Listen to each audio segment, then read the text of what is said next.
Alright, let's dive into something that's both unexpected and kind of brilliant. Picture this: Ed Sheeran, one of the biggest pop stars on the planet, warming up for his massive stadium show by taking batting practice with Julio Rodríguez, the Mariners star center fielder.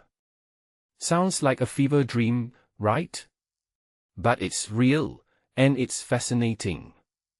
Here's why this story caught my attention and why it's more than just a celebrity meet and greet. First off, what makes this really interesting is the way these two worlds collided.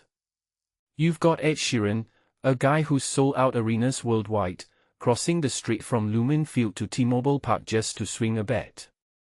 And on the other side, you've got Julio Rodríguez, a baseball phenom who's also moonlighting as a DJ.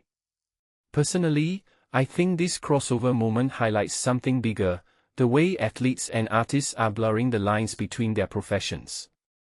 It's not just about being a singer or a ball player anymore, it's about exploring multiple passions, and that's something I find incredibly inspiring. Now, let's break this down. Ed Sheeran taking BP isn't just a random stunt.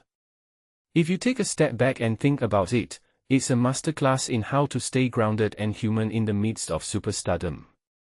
Here's a guy who could have spent his pre-show hours in a luxury suite or a private jet, but instead, he's in a batting cage, getting tips from a pro.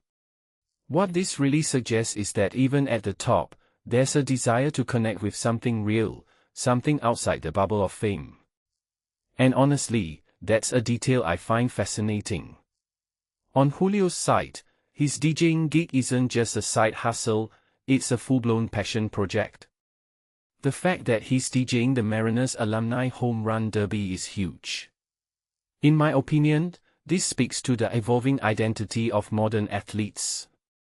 They're not just one-dimensional figures anymore, they're artists, entrepreneurs, and creators.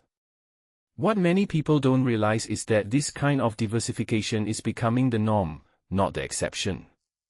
It's a trend that's reshaping how we think about fame and talent. Another thing that immediately stands out is the exchange between these two stars. Julio signs a bet for Ed, who promises to send him a guitar and hooks him up with sweet tickets. This isn't just a PR move, it's a genuine exchange of respect and admiration.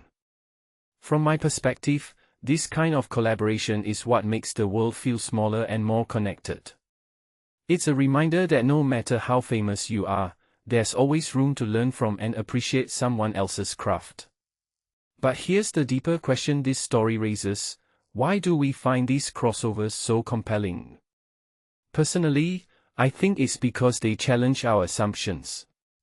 We're used to seeing Ed Sheeran with a guitar, not a baseball bat, and Julio Rodríguez on the field, not behind the decks. When these boundaries get blurred, it forces us to rethink what's possible. It's not just about the moment itself, it's about the broader idea that talent isn't confined to one lane. So, what's the takeaway here? For me, it's this: the most interesting stories happen when worlds collide. Whether it's a pop star taking BP or a baseball player DJing, these moments remind us that creativity and passion don't have limits. And honestly, that's something we could all use a little more of. So next time you see a headline that seems out of left field, don't dismiss it, lean in. Because you never know what kind of magic might come from it. What do you think? Let me know in the comments. Is this the kind of crossover you'd love to see more of?